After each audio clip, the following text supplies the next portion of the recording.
Welcome. Today is Monday, October 15th. The NBA season tips off this week. We give you the best NBA expert opinions on the upcoming season. The MLB Postseason's in full swing, and Matt is keeping everyone informed while he stays up late watching the games. 8 top 25 teams lose this week. We tell you why we hate everything about sports from this great American city. Musz drops some AB knowledge on everyone, and we survive as Tazazak. Let's go.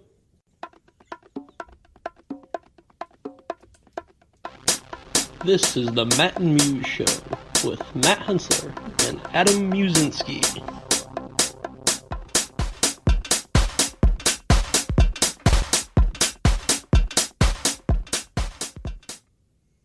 Welcome to the Matt and Musz Show. We are back and still in need of a cough button. Anybody got one? Send one our way. I apologize in advance for my voice. I've been battling a cold for about a week, and I can't talk very well. So that's why Adam read the intro, but I think we'd been better off me doing it. I stumbled over it. I wrote this last night, and I did not read it over until I literally hit record. I was like, oh, crap. Oh, good job. Way to proofread. It was like a novel on the page. It's ridiculous, man. Come on. It happens. It's okay. So it's been a pretty interesting week. One of the most interesting things to happen to me is I made some homemade refried beans tonight. How'd those taste? Oh, they're awesome. So what you do, you take a little bit of cooking oil. I use vegetable oil and put it in the bottom of the pan, let it heat up, and chop a medium white or yellow onion, very fine. And I let that saute in the pan, then slice some fresh garlic. But you don't want to overcook the garlic; it'll get bitter. You just brown a little bit, and then you turn the heat off, and you take the black beans that you had in a different pan heating up, put it in there, just mash it all up, add your salt, pepper, a little bit of spices and seasonings. Phenomenal, simple, very simple. You made it all by yourself? Made it all by myself. We'll have to give that recipe to Mel. I see that as something she would like. All right, I'll let her know. Also, Olivia's not sleeping, so that's been fun. I have to give a big shout out to my wife. Shayna, you're awesome, because Woo! I, with this cold, have been taking plenty of NyQuil, which is making me sleep really good for several hours and snore a lot, apparently. And Shayna wakes me up snoring, and I apologize 12 times, apparently, and then go right back to snoring. And I don't wake up when Olivia wakes up. So she's not getting nearly as much sleep as I am. Not that I'm getting a lot. Right. But good job, babe. Woo! Keep rocking. Up. Keep it up. Someone's got to take care of this slacker. So you had a hell of a weekend, I hear. Yeah. So a tradition in our family is every October to go camping. And we do it when the campgrounds put on Halloween. So it's really fun. The sites are booked, decked out. A full campground, so you're talking 300, 350 kids out trick-or-treating. It's a great time. It was a little chilly, which was whatever. It didn't rain for the first time in 6 years for this trip, so it could have been 20 below zero. We would have been okay. Probably not, but that's kind of our mindset of it finally. It was like, it wasn't raining. Oh, my gosh, this is fantastic. Anyways, so we've gone camping with Jameson now 10 times or so. We put him in his pack and play in the camper around 8:30 or 9 on Friday night. Passes out. Like, we could tell he was tired, just falls asleep. Like, perfect. Go out by the campfire, have a couple beers and whatnot. About 11 o'clock, stroll back in there. Me and Mel lay down, and all we hear is, "Hi. Hi." And he just started crying. He was literally up all night Friday night. Mel took him out for a car ride, ended up sleeping for like an hour. We ended up watching TV on my phone so we could both rest for about an hour. I woke up or whatever around 6, went outside for a walk. I saw my parents up, and I'm like, "Hey guys, your grandson wants to play with you." They're like, "Okay, cool, come on in." I'm like, "I'll be back." "Where are you going?" I'm like, "Get 2 hours." He didn't sleep. See you later. And just ran. But I'd like to see you try to run. I used to be not as slow as I am now. We actually did have a race. So my cousin and her husband are former cross-country teammates. That's actually how they met. But But we had them at like midnight one of the nights, drunk, run around the campground to see who would win. Oh, so we had a race, not you. Oh, no, I was the starter. It's like, whoop, go. Good job. That's dude, what all you're qualified to do. They were college runners. I had no reason to be involved in that. You barely got to college. I did. And then Jameson has a new thing right before bed. He gets all this energy and just runs around going, go, go, go, go, go, go, go. And it's kind of annoying because it's like, dude, you're going to bed. Where's all this energy come from? And last thing. He's like a dog. He is. He will come up to you and just look you right in the face, go, I pooped. The best part about this, it's when he does poop. So that's a good thing. Like at least he knows what it is. Right. Now it's like, tell me 5 minutes before and we can potty train. So, but anyways, on to our question of the podcast after my fun poop story. The NBA season is upon us. Speculation analysis are at their highest peak. They will be all season. Should we ask who will win the NBA championship? How will the Pistons do? No, we already know the answers. And we'll get to them during our NBA preview coming up. So we ask, what is your favorite Halloween candy? Butterfinger, for sure. I'm not a fan. Love of Butterfingers. No, I'm not a fan. Oh, so I'm entitled to have my own opinion. I'm just wrong. Wrong. Yeah, okay. Exactly. I don't agree with you. We're getting a couple of good ones here on the podcast right now. Dots from Dustin. Dots suck. Yeah, come on, dude. Fun size Snickers and sugar babies. I like those answers, Kevin. I hate sugar babies. They always get stuck behind my teeth. Yeah. And they're just sugar, so they're slowly rotting my teeth. We had Reese's Cups, Milky Way. I picked 2.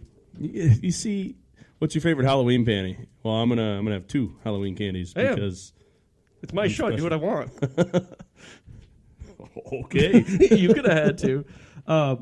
Kit Kat. Kit Kat's probably the number 1, but I've decided to put that was for chocolate, for fruity Skittles. I love Skittles. So you like Kit Kats, but you don't like Butterfingers? No. Okay, you're missing out, man. Butterfingers are the best. No. And then now,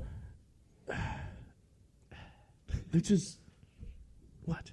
They're just so good. They get these little square ones now, and it's like a Reese's peanut butter cup, only it's Butterfinger. It's just creamy inside instead of like Butterfinger nougat or whatever. I don't know. They're just amazing. That's funny. Kelly likes Milky Ways. I'm okay with Milky Ways. I like Milky Ways. A little bit of caramel. A little bit of, well, what else is in the Milky Way? Peanuts, maybe? I don't know. They're all the same. No, because that's the difference. Milky Way is not peanuts, but Snickers is peanuts. Oh, yeah. It's caramel and nougat, I think, is all the same. Yeah. I honestly, I don't eat that much candy except for this time of year. But the best part was when Jameson was going trick-or-treating, going up, and he's just like, oh, bye-bye, instead of thank you. But one lady I go up to, she goes, oh, what would he like? I'm like, what would I like is the real question. Shrink. Kit Kat. So Dustin brought up a good point. A lot of his friends like dots, so he would get a whole bunch of dots and trade them to, in his word, peasants, then enjoy the dots for better stuff. Brilliant. Okay. So he used it with use dots motives. as trading bait. Right. I'll take it. I'll take all the dots you can get plus that Milky Way. That makes sense. Love it. What a devious act. Smart kid. All right. NBA preview. You take the reins in this one. I'm going to drink my beer. I will. We all know the NBA season is about to start on Wednesday. It tips off. Golden State Warriors will get their rings on Wednesday night. And we're going to make this the most in-depth and correct preview you've ever heard. Okay? I got 4 points. 1, where will Jimmy Butler end up? Answer, I don't care, and it doesn't matter. The Warriors will win. The rest is just drama. I'll pay attention because I like basketball, and I always have. But that's our preview. I mean, it's the one sport we can preview and review literally within a minute. Yeah, NBA sucks. Warriors, 3-time NBA champs, 4 times in 5 years. That's all I got. I have nothing to contribute. Zero things to contribute. 0. That's fine. So, I'll go drink my beer now. all right. So, more importantly, I've been doing my best to fight this cold and stay up late, watch these MLB postseason games. It's been tough. It's been real tough. And I'll be honest, I've been getting some of my highlights the next day because, as we all know, baseball games can go for a very, very long time.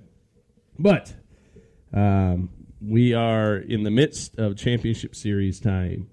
The Dodgers and the Brewers are playing the NLCS. Game 1, Milwaukee beat LA 6-5.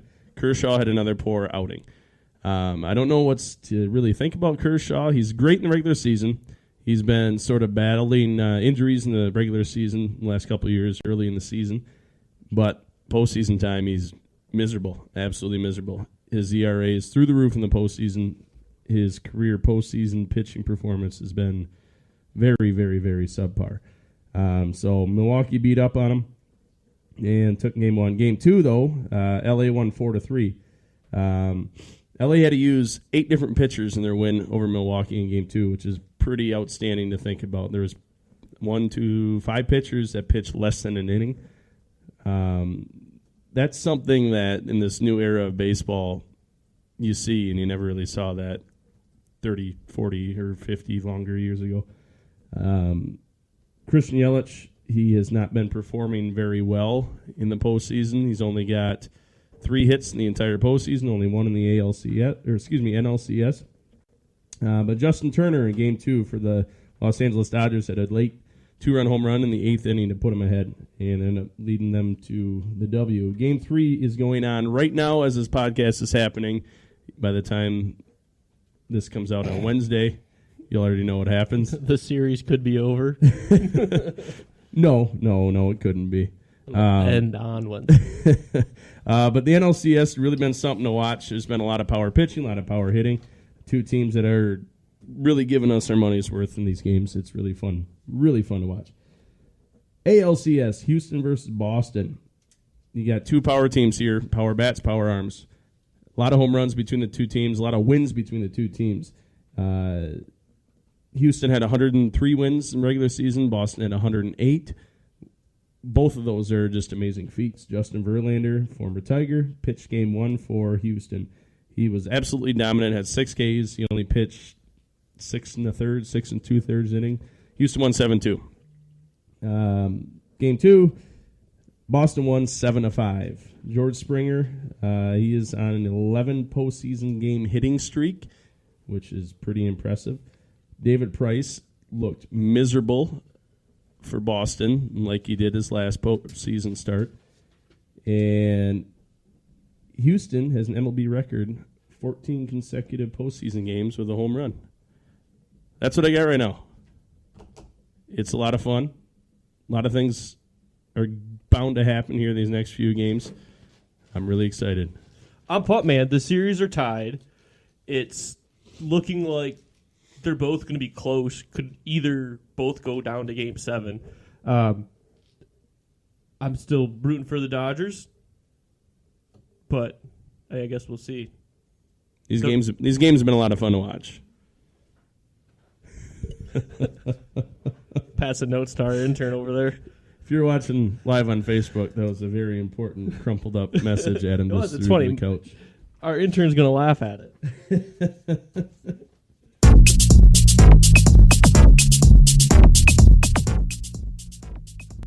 All right, some of the bigger stories, or notes, I guess, of the past week. Stories. The Chicago Blackhawks are the first team to start a season with 5 overtime games. They're 3-2, and they host the Coyotes on Thursday. This is already broken. Oh, you're a little cooler? Yeah. I don't want one now. There are more things wrong with Little Caesars Arena besides not being able to fill it. They're changing all the seats that were red to black because they cannot fill it. If anyone's been watching any of the preseason Pistons games or even last year's games, Pistons and Wings, everyone that goes, if the games are sold out, they're not sitting down. They're enjoying the amenities, which is fine. I get it. But it's just proof that they need to put a better product out on the field and the court and ice and all that fun stuff. Yeah. That's smart for them for hiding it. Oh, yeah, it totally is. But you look at the two teams that play in there, though, they're bad. They're bad right now. oh, yeah. I mean, Pistons brought in Griffin to hopefully fill some seats, and it did for a couple games. No, they brought in Griffin to try and save Stan's job. Okay. That's why he did. Both. But nonetheless, it didn't work. No, not at all. And the Wings, we knew they were going to be down. Yeah. Hopefully they get better. They should. We'll see. Yeah, who knows? Big news coming from the Detroit Tigers. Rod Allen, Mario Mpemba, no longer announcing Tigers games. Who do you think's going to replace him? We all know why. They got in a fight.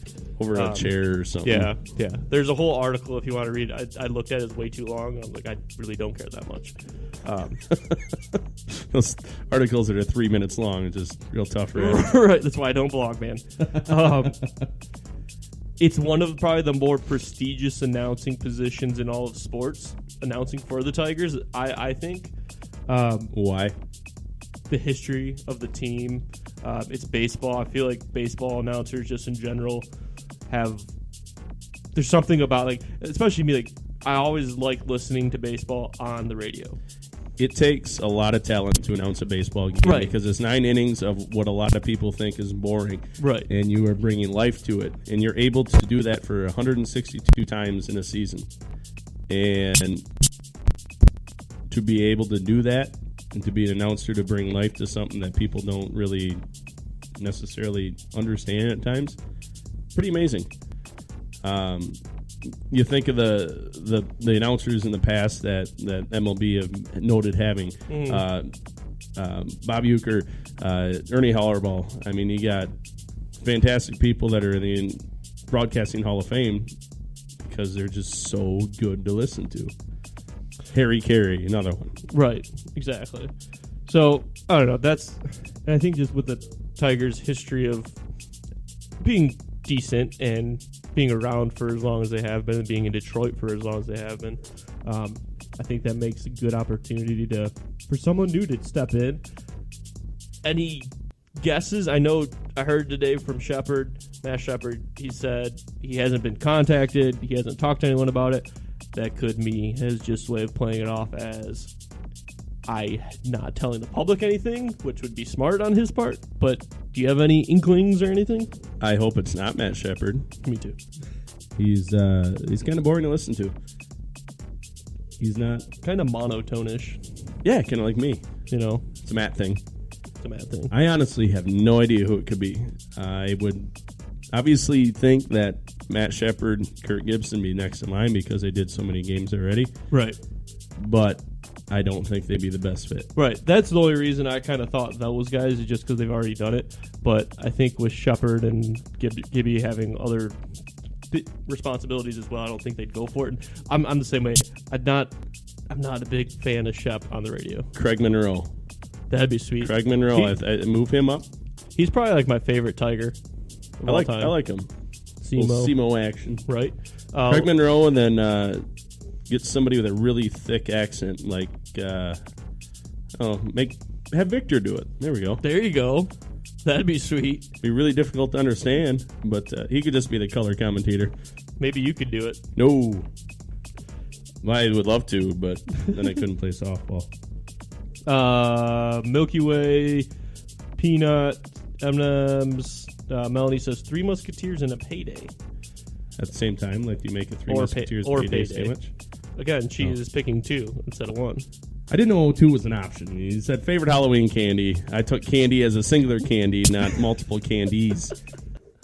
It happens. Whatever. LA Angels, they're in the process of hiring a new manager, and they are giving out a 2-hour-long written exam or test to help decide which manager to select. Basically, this test, I sort of read through certain questions they were asking.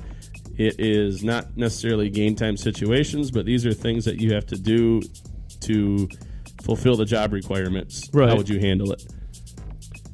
And I think it's kind of cool. It makes sense. I mean, you're hiring someone who you want to turn your franchise around and get back into relevancy.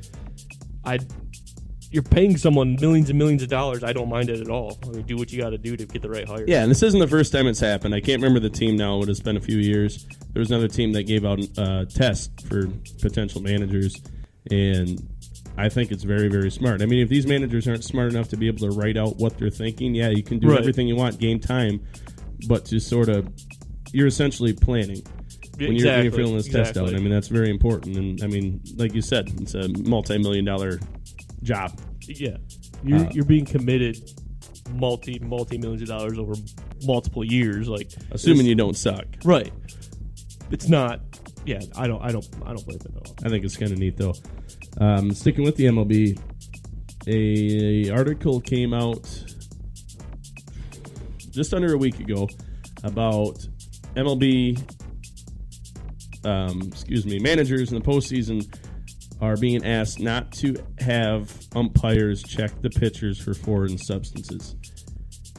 And I'm not sure how I feel about this. I should be angry about it, but the article made a very good point. It said virtually all pitchers out there in the postseason are out there giving everything they have and then some. That and then some is oftentimes Vaseline or pine tar or whatever it might be that they're hiding on their arm. Right. All the pitchers, for the most part, are cheating to some certain extent. Not to the point of holding sandpaper in their back pocket, but a little bit of foreign substance to help with the curveballs. And that's why a lot of these pitchers have looked so dominant, I think. I'm not saying all the pitchers are, but there's a very good possibility they are. So there was a pitcher for the Boston Red Sox in the second game of the ALCS that was not caught cheating, but a lot of fans saw him cheating on TV. He had some sort of shiny substance, looked like pine tar, in his non-throwing arm, and he went to the same spot in his forearm after every single pitch when he was going to throw a breaking ball. And there's no way that the coaches did not see that happening, but they were told not to check it out or have the umpires check it out. I think that's very interesting. It's interesting. I kind of understand where the article's coming from, though, because you don't want an umpire's decision to affect the outcome of a game that decision could legitimately go on every single pitcher. I get it. Yeah. You let the players play. But at the same time, I mean, you're deliberately breaking the rules for your benefit. Mr. Baseball Man over here, and you're okay with it. I'm not. I don't know. I'm really, really conflicted with this because it's some of the best baseball I've ever seen in my life. But I know that there's people cheating. Steroid era. Only just dwindled down very, very, very just something small. else to think about. I don't know. Patrick Mahomes. He was drafted 1120th overall by the Detroit Tigers in 2014. That I didn't know. 2 picks last night, 4 touchdowns. Still had about the same rating as Brady had. He's looking really good. But yeah, I was watching the broadcast last night, and they're like, oh yeah, Pat Mahomes, for those who don't know, were drafted by the Tigers. It took me a while to actually find out when in the pick, because it being 2014, it was brought up during his draft that he was drafted by the Tigers, but I wanted to get the number. But yeah, round 37, where it's basically just take anyone just in case they don't want to go play football. But his dad played baseball too for 11 years, I believe it was.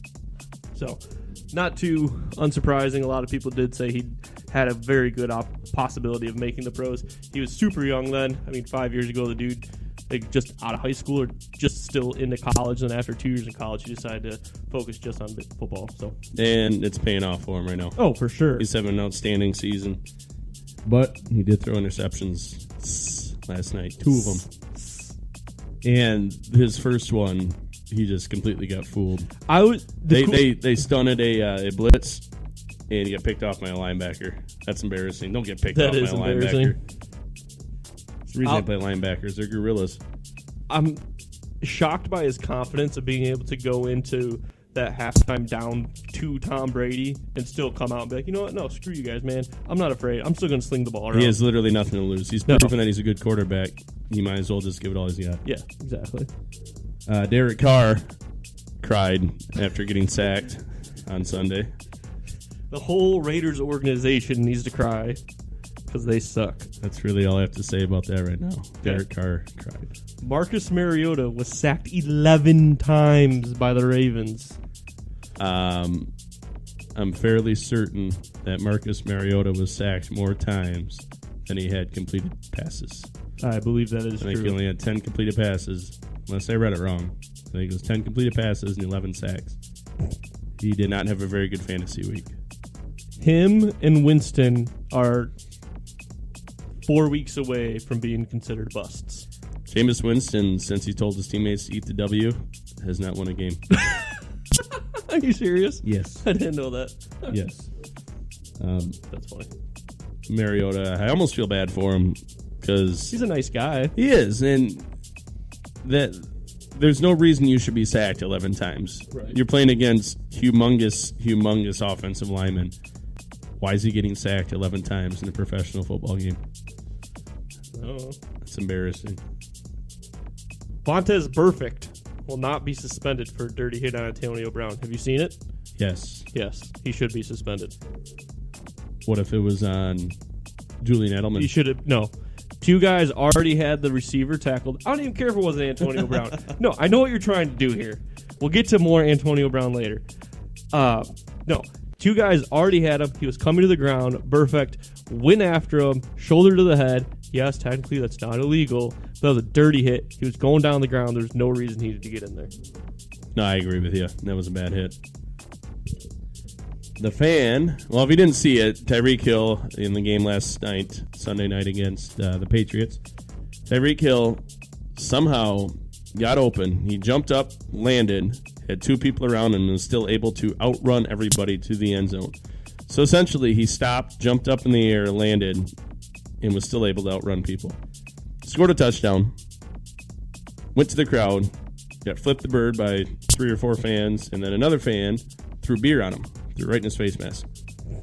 And said fan is now suspended from ever attending a game at Gillette Stadium ever again, and potential more serious charges are being brought up against him. Yep. Good, stupid, stinking Patriots fan.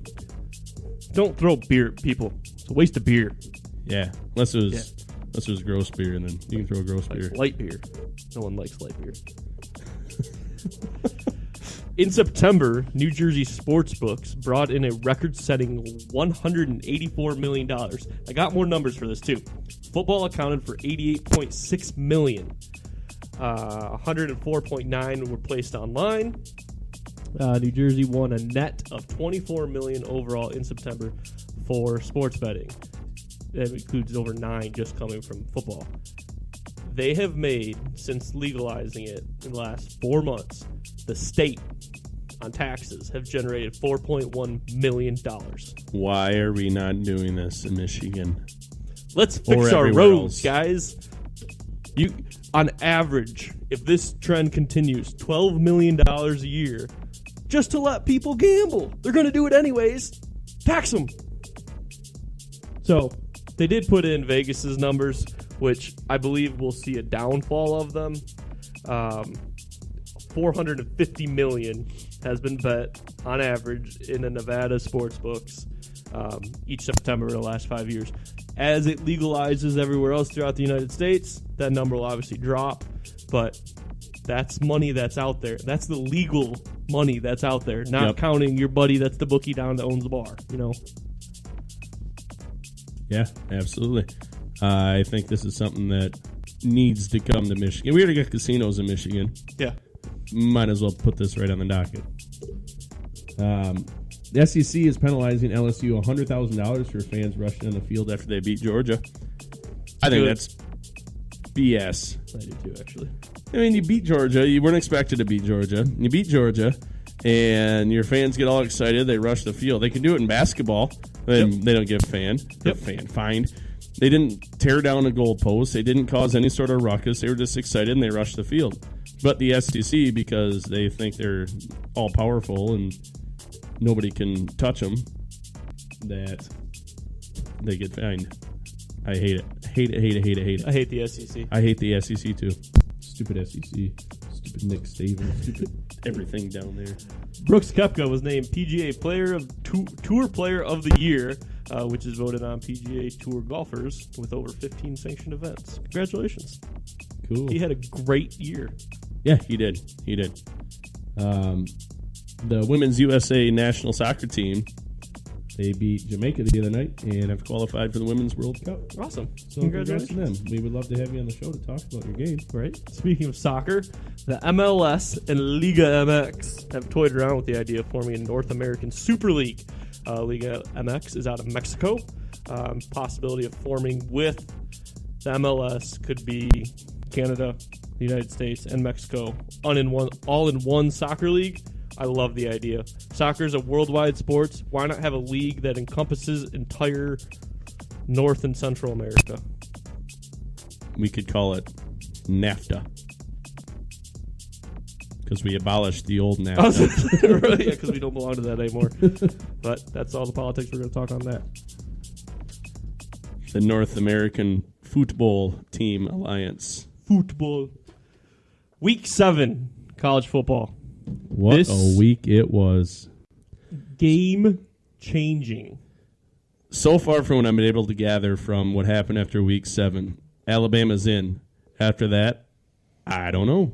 It's everybody. It's anybody. Could be nobody, but it's not UCF. It won't. UCF could win 20 games in the span that Alabama wins 13, and they still won't do it. No. I mean, it was a very exciting week of football, though. I got to start with my Michigan State Spartans. They upset Penn State at Happy Valley. I was very happy to see that. Big win, especially going against Michigan this upcoming week. We'll get to that more at the end, though. Alabama took on Mizzou. No big deal for them. They won. Like we just said earlier, LSU beat Georgia, and LSU's fined $100K for their fans running on the field. Come on, SEC. Be better. 8 of the top 25 teams lost this weekend. 5 of those losses came by unranked teams. The only team that was unranked that is now ranked is MSU. USC and Virginia also received votes. But Miami lost to Virginia. Washington lost to Oregon. Iowa State beat Virginia. And then, obviously, Georgia lost to LSU. But Notre Dame kept up in their winning ways. Yep. And they squeaked one out against Pittsburgh, 19-14. Not a very impressive win by them, but a win nonetheless. So that's another good thing for U of M is if they run the gauntlet these next few weeks where they got Ohio State, they got Michigan State, then they should look pretty good coming in bowl season. They have the opportunity. They own their own destiny is basically what happens right now. They need to keep winning. They need to keep playing well. And they need to beat every team left on their schedule. That means going to MSU and beating Ohio State. Yes. Huge games. Sticking with the upsets here. Iowa State, like you said, beat West Virginia very handily, 30-14. I was shocked, absolutely shocked by that game. I thought West Virginia was a lot better than what Ohio State made them look, but I was very wrong. Oregon beat Washington 30-27, nail-biter there in overtime. It was a really good game. If you didn't see it, you missed a real good one. Go look for the replay. And there was scoring all throughout. Really good offense, better defense. Texas beat Baylor. Texas is still the best team in Texas. You never knew that, though. Oh, absolutely. You never know what Rice is going to do, though. Rice is a good baseball school, not a good football school. I can't wait till we talk about College World Series next year. UCF won by 1 point over Memphis, number 10 over number nothing. As we said, Michigan beat Wisconsin. That was another very good game to watch. Michigan routed Wisconsin. They moved up to number 6 in the polls. Which, good for them. Good for the Wolverines. Like I said, I don't remember how many episodes ago, Harbaugh needs to do something this year. And so far, he's doing it. Doing it. You have a loss to the only losses to, what number are they? Number 4. Exactly. At the time, it didn't look good, but it's looking better and better every week. Yep. Florida beat Vandy. Virginia upset Miami by 3 points, 16-13. USC upset Colorado. I feel USC is really making a name for themselves again. They're 4-2. This is their second upset in 3 weeks, I'm pretty sure. And I wouldn't be surprised to see them land a good bowl game if they keep this up. The USC Notre Dame game 2 weeks ago at the end of the season didn't look, all right, it's going to be an okay game because it's USC Notre Dame. It's shaping up to be a great matchup. Yeah, yes, absolutely is. Finally rounded out, Tennessee upset Auburn 30-24, and Texas A&M beat USC. That USC being South Carolina. Go Cox, but they lost. But yeah, great week of college football. A lot of big things happening. It's anybody's game at this point, no pun intended. There's so many things that can happen. There's so many things that might happen that could completely reshape the landscape of the playoffs this year. And it's exciting. It's really exciting. I'm really excited for Michigan State this weekend. Who you got? Let's do it. You know, give me a score. Last time I checked, the spread was 7. 7 points. It's good. It's going to fluctuate with that. Let's call it 7 and a hook. Okay. All right. So, to me, that says it's really a 14-point spread because typically when you're at home, you get 7 points. Vegas gives 3. Well, I'm going by New Jersey. And so I'll take Michigan State with the points, but I've got a bad feeling about the game, and I think Michigan's going to take the game. I'll take the points, too. You're laying 7.5 on a rivalry game. I'm taking the points. I think U of M's going to win 24-21. I think it's going to be higher scoring. Those are 2 really good defenses. I know it. With iffy offenses. I know it. I'd be shocked. Intern's going crazy over there. Jeez. I think it's going to be 33-30. Michigan's going to win 33-30. I'm writing it down. Michigan's going to win, though. I think so, as much as it hurts me to say it. That's a high-scoring game. I know it. I got a weird feeling. It's a noon kickoff. Sun's going to be shining. Birds are going to be chirping. Wolverines are going to be crying, I hope. All right.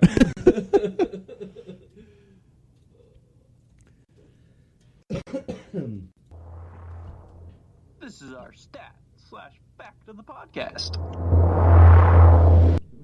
One more time. That was really quiet. This is our stat/fact of the podcast. All right. So earlier today when I was selling somebody a beer, I thought about how many people were already sitting in the bar.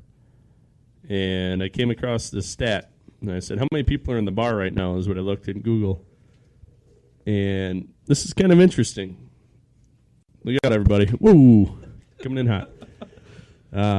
It is estimated that at any given time, approximately 0.7% of the world is drunk, meaning that about 52 million people are drunk right now. Awesome. That's... I'm on my way. 52,000,001 in like an hour and a half. Wait till the end of the podcast. It's going to be great. Woo-hoo. All right, coming up, Beer the Podcast. We dish on our hate for this great American city. Muse dishes some more on AB, and we talk some NFL.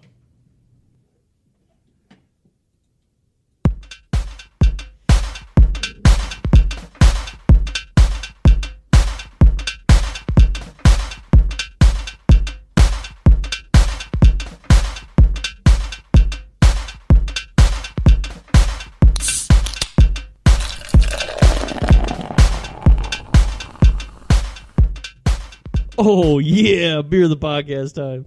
I get to drink a beer again this week. So excited. So excited. Dude, should make a sound effect where that's it, and then you hear at the end. All right. That's cool. All right. Beer the Podcast. This week's is New Holland Taz IPA. They did a Hatter series years and years ago. One of the most successful ones was Tasmanian Hatter. By years and years ago, he means last year was the last year they stopped it. Yep. Very true. Anyways, Tasmanian Hatter was their most popular, so they tweaked it a little bit, released it. It's a Galaxy IPA, 6%, 50 IBUs. Use Galaxy, Mosaic, Nelson, Sauvignon, and Nugget hops. A lot of these can be found actually in the Australian area, which is where it gets the Taz. Hence the name. Taz. And if you look at the can, the IPA is upside down, like it's on the bottom of the world. Because that's where New Holland. That's where Australia is. New Holland's in the top of the world. On top of the world. One of the coolest things I like about their packaging is it tells you. There's beer in it. That's my favorite part. Well, yeah. But it tells you the best cheeses and meats to pair with it. So red meat, smoked foods, balsamic, rich cheese, and dark chocolate are good pairing foods with this. So, Where the hell does it say that at? It says it on the box. Oh. Yeah, it's not on the can. It used to be on the bottles, I think. But it's on all the packaging, like the six-pack carriers and everything. Yeah. But cheers. Cheers, Brohim. Bohemian Rhapsody. Brosidon, King of the Broshin. I think that's my favorite one. Oh, this is good. I like it. I love New Holland. Their beer's amazing. They are my favorite brewery in the state of Michigan. Some of their Dragon Milk reserves haven't been on point, but that could be because of my taste buds. I'm going to put that in a different section. Right. It's experimental. No banana and coconut in my beer, please. You just said I'd put it on blast. I mean, that's fine. Regular Dragon's Milk is my favorite beer. It's a fantastic beer. One of these days, I've got a very old bottle of Dragon's Milk at home. Really? We'll drink it for bop. Bop. Bop. Oh, no. Oh, you do that again, you are no longer on the podcast. No. Sorry. It's all right. Didn't know you hated Hanson that much. I did. I can't stand those guys. They had one song, man. What? They had one song. They look like girly men. It was a different time. It was a stupid time, and they were at the forefront of it. The forefront of stupid. Stupid, man. Stupid. All right. On to real things that we need to talk about.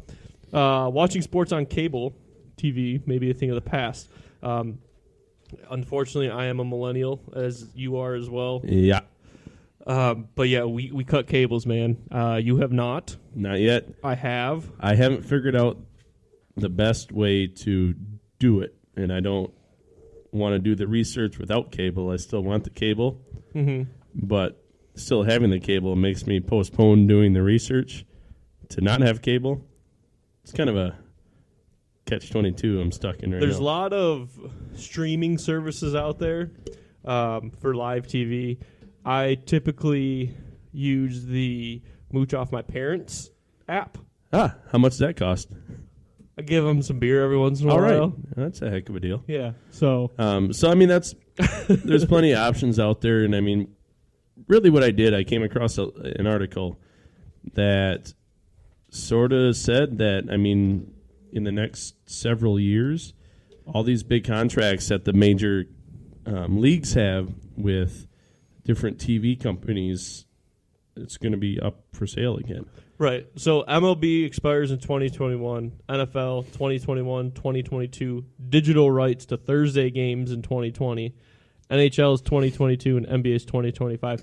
I can definitely see where they're going with this, though, is creating like the Bleacher Report live app or the ESPN Plus app, going in there and saying, hey, we're going to pay you X amount of dollars and we're going to be exclusive rights holder.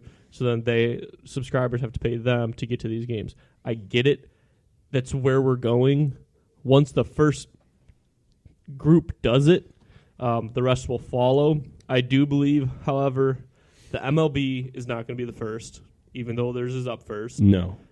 NFL won't be the first because I think Fox, CBS, ABC, they just have so much money they can get some of these newer companies to shy away from the zeros. NBA, I think, is going to be the first. Yes. As the NHL can't afford not to take money when they can get it. So this is kind of what I think about it, though. I mean, what are you going to do? So think of these sports bars that has 80 TVs, and they've got 16, 17, 18 games on at one time. Yep. What do they do? If they have to go through a live streaming service now, they're going to have to put in all smart TVs or get some sort of thing that you plug into all the TVs, and it's a huge investment. I mean, you're in essence destroying a certain sector of business with sports bars in general. I mean, like a Buffalo Wild Wings can afford to do it, right? But your mom and pop shop sports bar that's got a dozen TVs, if you're forcing them to buy 12 more TVs, people can't go there about sports anymore. If eventually you take all the major sports off of TV. Well, you go to alternative options like Fire Sticks and Chrome Sticks. Oh yeah. Like I mean, you can do that, but I think they're not going to look at those issues. No, they shouldn't have to. I mean, the leagues aren't going to care, and the people buying them out aren't going to care. But you think about it, kind of sucks. Yeah, it does. I could see that being a problem. Like, someone's going to buy maybe a couple Fire Sticks or something, and we're going to have 4 TVs that have sports, and the rest just aren't. Soap operas. Yeah. So I love walking in. I love walking into bars in the middle of the day, and I get to watch the Wheel of Fortune, Price is Right, soap operas, and the obituaries. Yeah, every day. Yep. I'm never the last to know who dies. Right. I definitely think it'll happen. That's the way the trends of all live TV is going. It's just now a matter of time of when. And I agree with you, though. I think it's going to be 2025 when the NBA goes. But I think that's going to probably end up being some split thing because I don't know if they will go all in. Turner won't give up NBA rights. No, right. And that's just it. But ESPN might to a certain extent. Right. I'm waiting for ESPN to do because right now they got ESPN Plus with $5 a month. All they do is specialty games like golf matches, different college football games that aren't on TV, stuff like that. How much is that? $5 a month? $5, $4.99. Huh. I was waiting for them because I thought this is what it was going to be. Would be an all-inclusive. What? Take my pen. It doesn't work. Oh, an all-inclusive encompassing app, like the ESPN app. You can pay $7 a month. You get ESPN, ESPN2, ESPN News, and then all those games as well. That's what I thought it was going to be, but obviously is not. Well, once we hire our camera crew, we can have Matt Musz Plus. Right. So, exactly. Right, like it's going to happen. Right, exactly. We're getting there. So, I don't know. It's going to happen. It's just a matter of time, but we'll see what happens. So, definitely worth noting. I mean, it's everybody be ready for it. Yeah. It's just... For all we know, it might never happen. Yeah, or it's going to be Netflix, which so many people have access to, or like you said, it's just going to be a network. That would open up a whole can of worm for Netflix. So I mean, they go from streaming pre-recorded things to live. That's true. I mean, that's a whole different concept. Yeah, Amazon. I think it's going to be between Amazon and Google. Someone's going to open the checkbook. I hope it's somebody brand new, like Microsoft Zune comes back and it's Zune Live. It's going to be Matt and Musz Live. Yeah. All right. So, as Detroit sports fans, we have many rivalries, many other cities, many other sports. But there's one city where a team has reached the Final Four in a playoff every year since 2001, except 2009. They have 10 championships since 2001. They've had the best decade and a half in sports in the history of sports. And Tom Brady sucks. Oh, I thought it was Liverpool. It's not Liverpool. No, it's Boston. Okay. So, I've been to Boston, I think, twice in my life. It's a beautiful town. It's freaking expensive, but yes, it's beautiful. It's beautiful. There's so much to do. You're on the water. There's the Freedom Trail. Wonderful. The food's great. But the bars are super neat. The Bo Sox suck. The Celtics suck. The Patriots suck. Well, The you say Bruins that. suck. Well, hold on. Let me look up the term "suck" for you to make you realize what you're saying. I don't like them. We I hate know them. they're good, They're very good. They suck because they don't suck. and I'm jealous, and that's my inner hate for the city of Boston. Because I honestly think if someone's like, you got to move somewhere else in the United States, I'd be like, I'd actually probably go to Boston. Portland, Maine. Portland, Maine's my Bar go-to Harbor. place. Didn't go to Bar Harbor. Bar Harbor's awesome. I've heard it's So awesome. much better than Portland. But Portland, Maine is up there, though. Portland's cheaper. It is. But anyways, that's Boston's miserable. The marathon's neat. The marathon's pretty neat. Kenny Chesney's song "Boston" is a great song. Go The check band it out. Boston. It's a good band. That's another good Boston thing. It's where Cheers is. Yeah. That's all. That's my favorite TV show of all time. That's another reason I like Boston. Okay, yeah. So I think about it this way. I think of East Coast MLB teams, and you got the Yankees, the Orioles, and the Red Sox. Yeah. I hate the Yankees. I hate the Red Sox less than I hate the Yankees. But I still like the Orioles more. See, this goes to my childhood days when I was playing Little League, tearing it up. I played for the Madison Heights Red Sox. That's the only reason I somewhat don't mind the Red Sox. Yeah, because that's a direct correlation. That's basically a farm team for the Boston Red Sox. Dude. I can see you did well. I played with Dustin Pedroia. No. Want to bet? Yeah. No. So, yeah, Boston. We hate Boston, but we like Boston. We really like Boston. We like Boston. We hate Boston sports teams. And I really, really hate Tom Brady. Yep. I like Dustin Pedroia, though. I do like Dustin I like Pedroia Mookie as well. Betts, too. Yeah. That was sort of split on David Ortiz. I liked him. He took us out of the playoffs. I don't know, just his enthusiasm and love for the game. This is our bleeping city. Only he didn't say it that well in English. He said it really not like that. I'm on the wrong page here. I don't even know what's going on. We got too many pages. We were 4 deep today. All right. Week 6 in the NFL. Green Bay is currently losing to the 49ers 20-21 with just under 6 minutes to go in the first half. But by the time you hear this, Green Bay or San Francisco would have already won the game. Correct. And looking at my predictions for the week, as long as Green Bay wins, Adam will go 5-0. But that probably means Green Bay will lose to the 49ers. So, C.J. Beathard. C.J. Beathard. Or Beat Hard, maybe. Probably Beat Hard. The Raiders have one win. Think he ever got made fun of in high school? All the time. C.J. Beat Hard.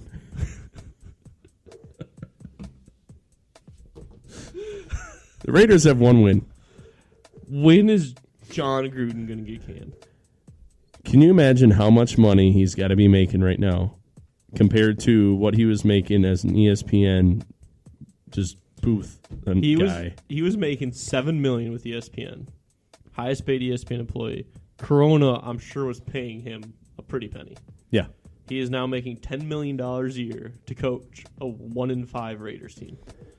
And the Raiders are in sell mode. They're trying to get rid of everybody. They're bad. They're bad, and I can't put everything on Gruden. It's one of those. No, you can't. But it's one of those things where the coach is in his first season, and you can't blame him right away. But it's the easiest person to blame. And Derek Carr had the perfect, I guess, sort of feeling for the entire organization, the Raiders, when he got sacked and he cried like a little baby. Yeah.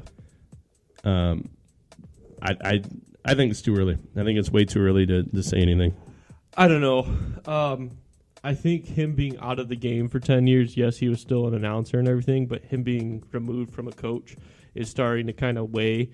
Is he going to adapt and change? Hopefully. I mean, he's a smart dude, but again, with them moving to Vegas and everything, I don't think they want the coach issue to be an issue. So it's going to be one of those things like the Rams did, is keep your coach, go through the move, and then kind of reevaluate from there. And, this is the same Jon Gruden, too, that at his quarterback camp and did not envision Patrick Mahomes being one of the elite quarterbacks out of his quarterback class.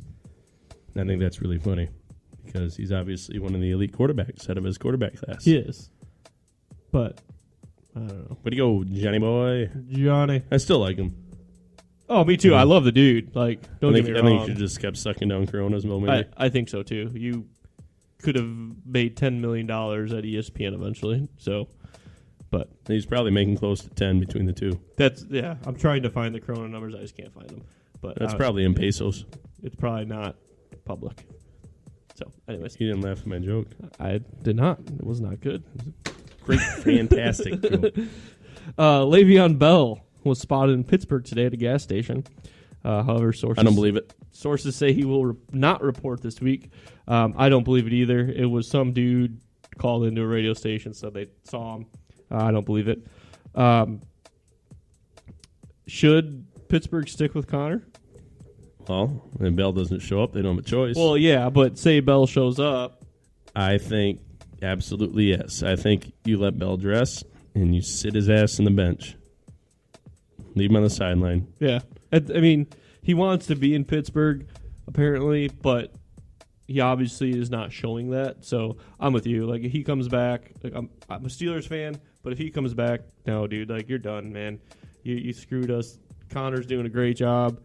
I don't think he's a great player, but the way they've been playing this year, I don't see him making that big of a difference, if that makes any sense. Bell? Yeah. No, I mean, Connor's not elite by any means yet, no. But he's a good running back. He's good enough to get them by for now. And Bell coming back, especially with all the negative attitudes a lot of his teammates have towards him right now, him coming back is not going to create a very conducive environment for winning football games. Right. So if he does come back, and assuming he comes back, leave him on the bench. Word.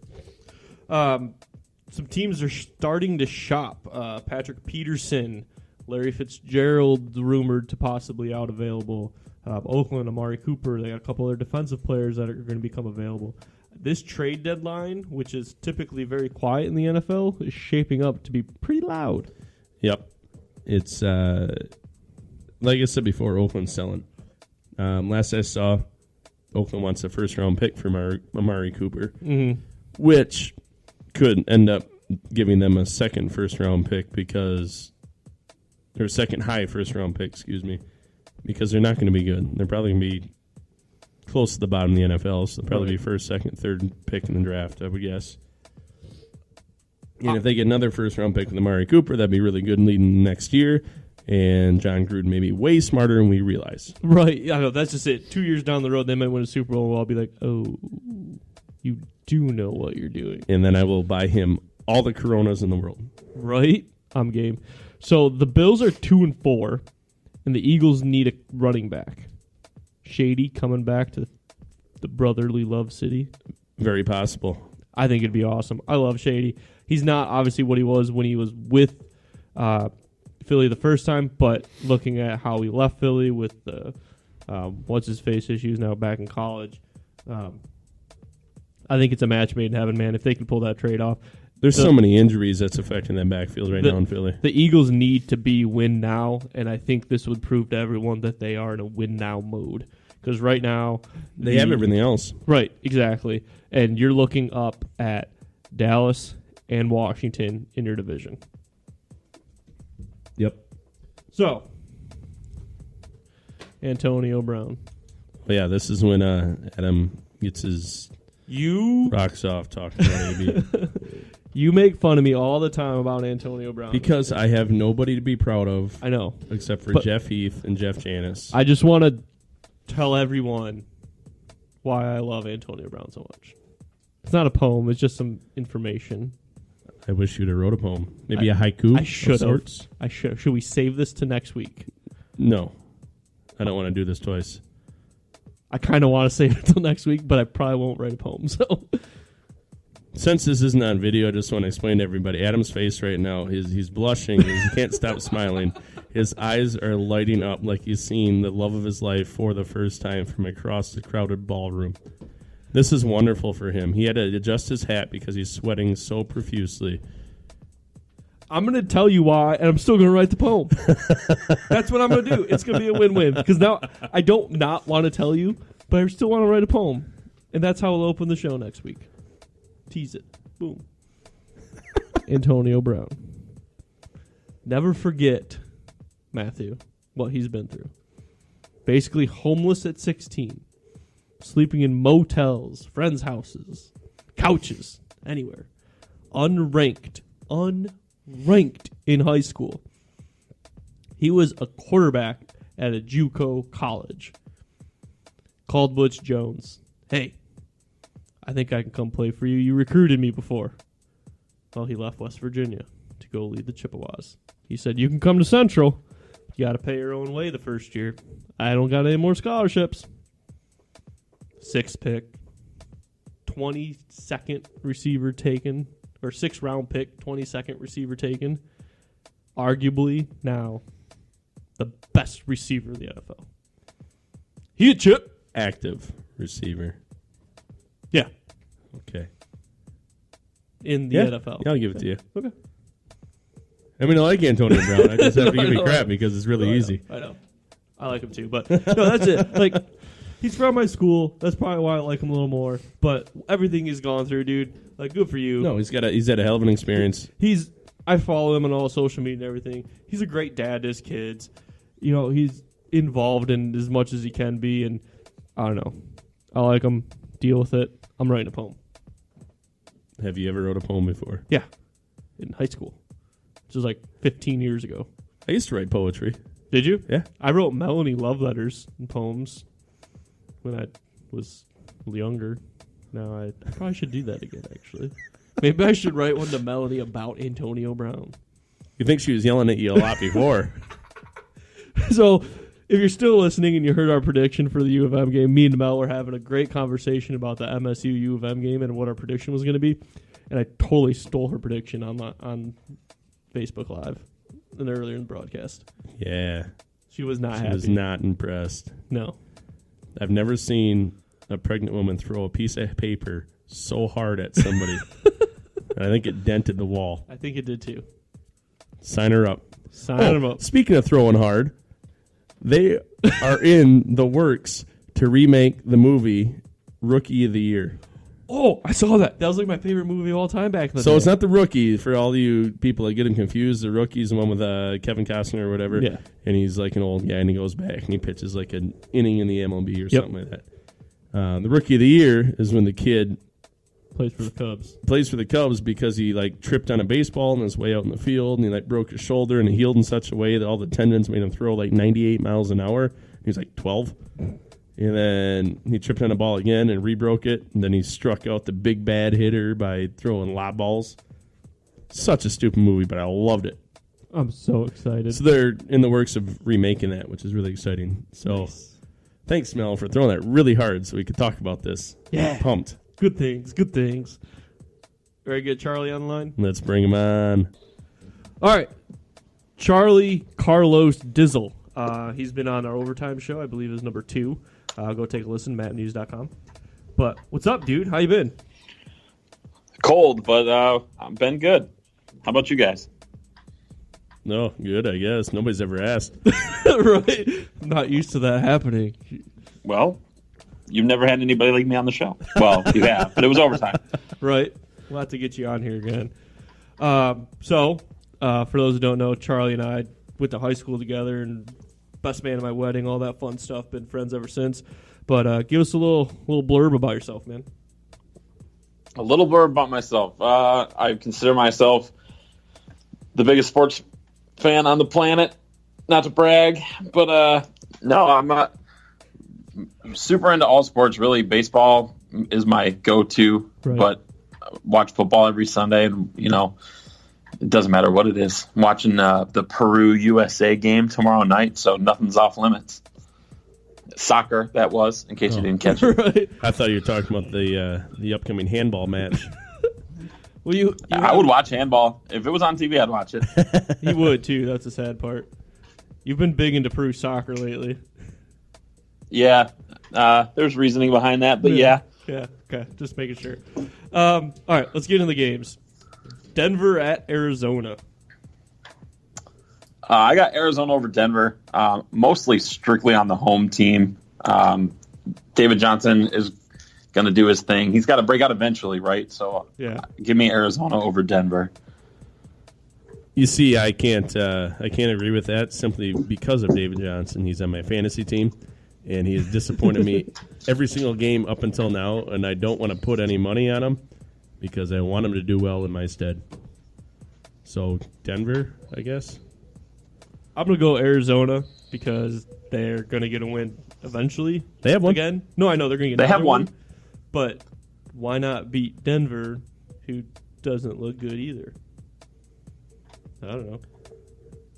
Well, we have a fantastic reasoning for that right? game, guys. Good job. That's like, I was putting these games together. I'm like, we always do Thursday nights games. I'm like, well, that's a shitty game to do. But oh well. Oh, it's gonna be the color rushes will be pretty cool. Right? Yeah, they'll have good unis. That's for sure.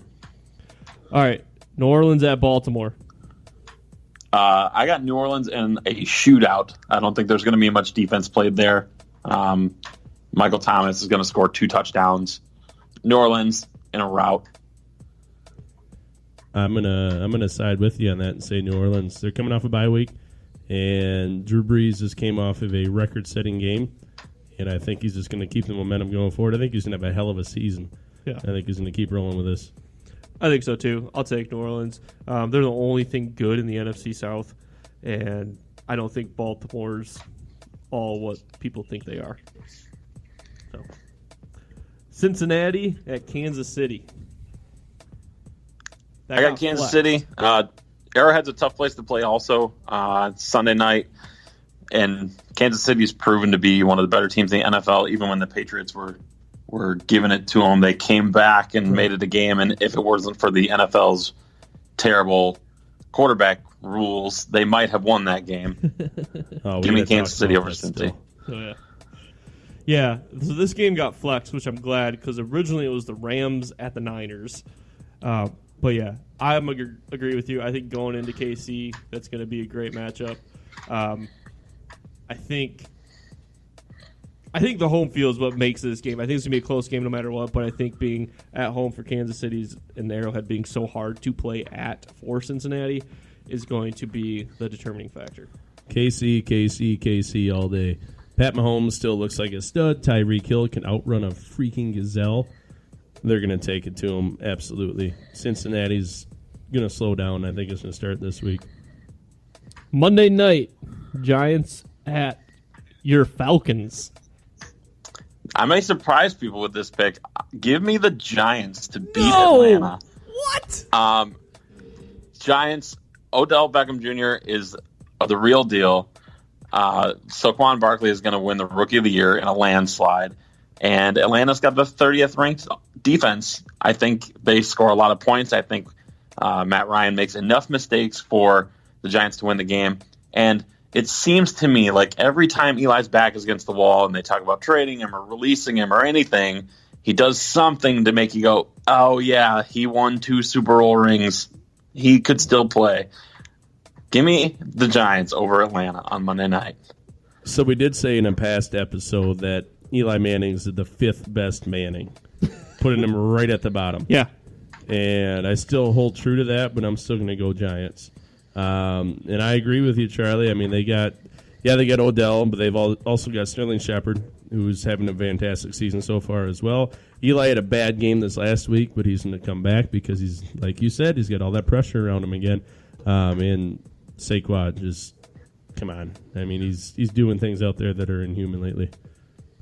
I'm taking your Dirty Birds, Charlie, to beat up on the Giants. Well, you're wrong. Shootout, Atlanta at home, airing it out in the dome, taking Falcons. Tennessee Tennessee versus the Chargers in London. This is my don't care who wins this game. Right. I guess I'll take the Chargers. Mariota, and I'm starting to realize a trend in the NFL, and that is that if you pick up a scrambling quarterback or a quarterback who can scramble, they usually have a hell of a year, maybe 2 years, and then they tank. And we're seeing it with Mariota. Everybody was all over him in his rookie season, and he did some great things with his legs. Now he's one of the most sacked quarterbacks. Same thing happened with Kaepernick. Same thing happened with RG3. It just seems to become a trend. It's going to happen with Deshaun Watson, too. You see him having a down year. Granted, he's got no offensive line helping him get the ball to Hopkins and Fuller, but I don't think Mariota is going to work out as well as people think. Derrick Henry's not working out as much as people think. I'll take the Chargers. Yeah, I'm not going to agree with you on that one. I agree with everything you just said, but I think Tennessee's going to take them. There's no way in hell they're going to have a bad game like that back-to-back. They're on a brand-new stage. They're going all the way across the pond to go play in London, playing in front of a completely different crowd. I think Tennessee's actually going to do some. They had a few weeks where they looked really well. The last couple of weeks, they looked really bad. I think they can get back to their winning ways this week. I'm going to go Chargers. Going over the pond in London, they still average 15 more points per game. Yes, they give up more on the defensive end, but they're averaging 15 points more, 150 yards more total offense. I have to take the Chargers. I don't see Tennessee doing anything this year. They're in a crappy division. They're a crappy team. Mariota is 2 weeks away from being considered a bust. No, he's already a bust. Okay. But still, you took him, so you have some faith in him. No, absolutely. That's more of hope than faith. Right. You got to have something different. I mean, otherwise you're just going to continue losing, Matt. Thanks, man. Right. All right, Charlie. It's been real. We'll catch up soon. Thanks for joining us. My pleasure. Thanks for having me, guys. Our pleasure.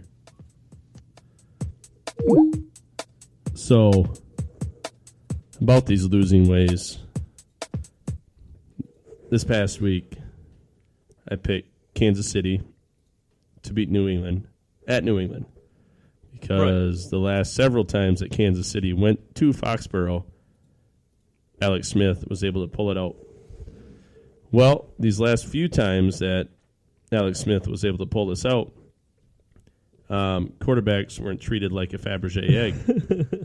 And if defensive players were able to hit quarterbacks, i.e. in this certain circumstance, Tom Brady, he wouldn't have scored another touchdown, that rushing touchdown, because the defensive player had him wrapped up but didn't want to get a penalty called, so he let him go, and he ended up running 8-9 yards, whatever it was.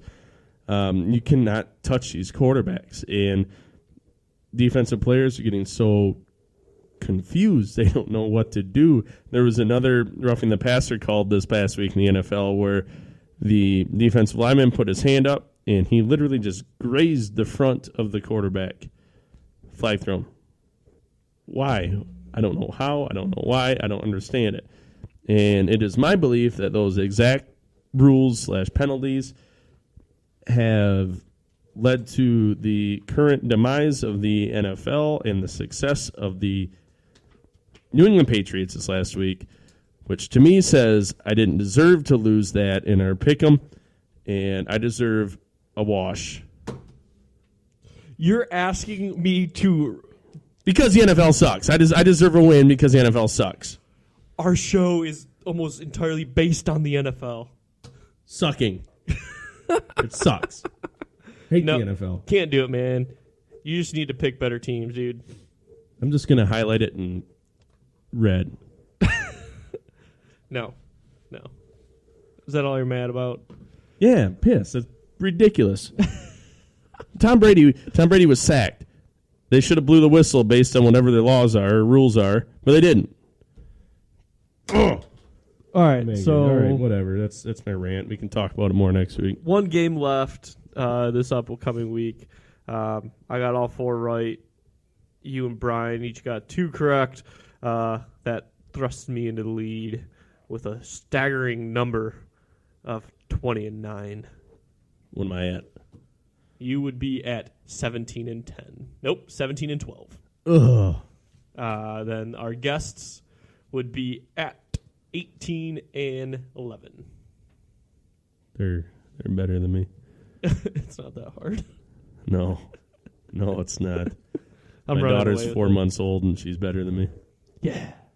We should make them the guest pickers. Right. since y'all aren't sharing our status, you're listening to this right now. Y'all, we're from Mississippi. Go on Facebook, Matt Musz, find the link with our latest episode, it's number 16. We got attacked by Taz. Go share it. Get in the running. We'll bring you on. I don't care who you are. We don't even have to know you. It's cool. We want to talk to you. We want to bring more people on the show. Yeah. Also, once again, I apologize for my voice all night. I sound like a dying bear in the woods, but Because you are. I muscled through it. All right. Because I am. Stop throwing things at me. That bounced off of you a lot. You made out of flubber? Yeah. I used to be skin and bones, then I found beer. It's a great liquid, isn't it? Fantastic use of my calories throughout the day. You can always reach us by email, mattmuse@gmail.com. Call or text us 989-372-1391. 989-372-1391. Facebook, Instagram, and Twitter at mattmuse. Mattmuse.com has all our episodes. And big news, we're now on Spotify. All of our episodes are on Spotify. Everybody who listens to Spotify, I know 95% of you have the app on your phone. Search Matt Musz. You'll find all our episodes. Our first one sounds a little explicit, but It's because it is. it is. We made some changes since then, obviously. So bear that one off and just kind of laugh that one and go on to number 2, and we keep getting better from there. So, Yeah. All right. Thanks for listening, guys. See ya. That was the Matt Musz Show. Thank you for listening.